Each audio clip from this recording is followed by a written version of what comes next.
નમસ્કાર મિત્રો, હું છું એડવોકેટ મહેશ ઠાકોર અને એડવોકેટ ઇનસાઇડ બાય મહેશમાં આપનું સ્વાગત છે. તો મિત્રો, આજે આપણે વાત કરવા જઈ રહ્યા છીએ એક એવા કાયદા વિશે જે દરેક નાગરિકને એક શક્તિ, એક પાવર આપે છે. સાંભળીને નવાઈ લાગી ને કે પાવર અને પણ કાયદા દ્વારા? હા મિત્રો, એ છે પોતાને બચાવવાની શક્તિ.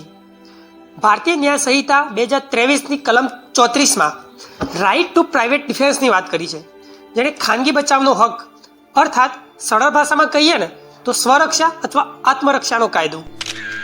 BNSની કલમ 34 કહે છે કે આત્મરક્ષા માટે કરેલ કોઈ પણ કૃત્ય એ ગુનો નથી.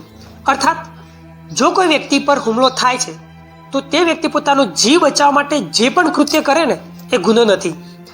BNSની કલમ 34 થી 44 સુધીમાં ખાનગી બચાવના હકની વાત કરી છે, જેમાં લખ્યું છે કે તમે પોતાનો જીવ અને સંપત્તિનો બચાવ કરી શકો છો, પણ કાયદો એ પણ કહે છે કે આ હકનો ઉપયોગ મર્યાદામાં થવો જોઈએ.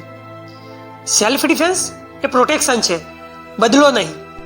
ધારો કે તમે રસ્તા પરથી જઈ રહ્યા છો અને કોઈ વ્યક્તિ છરી વડે તમારી પર હુમલો કરે છે, તો આ પરિસ્થિતિમાં તમે પોતાનો જીવ બચાવવા માટે એ વ્યક્તિનો હાથ પકડીને એને ધક્કો મારો છો અને પોતાનો બચાવ કરો છો.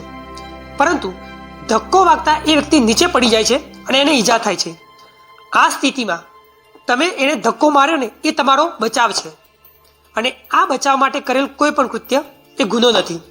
પરંતુ જો એ વ્યક્તિ ત્યાંથી ભાગી જાય છે અને ત્યારબાદ તમે ગુસ્સામાં જઈને એ વ્યક્તિને મારી નાખો છો, તો આ બદલો છે, આત્મરક્ષા નહીં. તો ચાલો સમજીએ કે ખાનગી બચાવના હકનો ઉપયોગ ક્યારે કરી શકાય.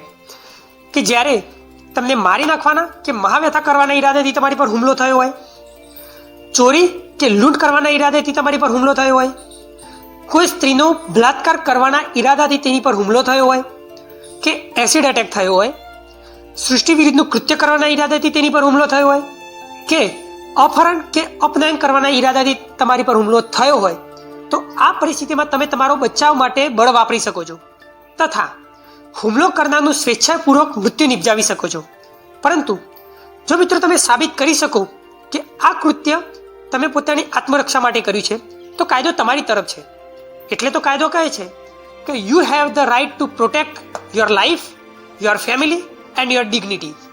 તો મિત્રો, BNSની કલમ 34 આપણને શીખવે છે કે કાયદો માત્ર દંડ આપવા માટે નહીં, કાયદો રક્ષણ આપવા માટે પણ છે.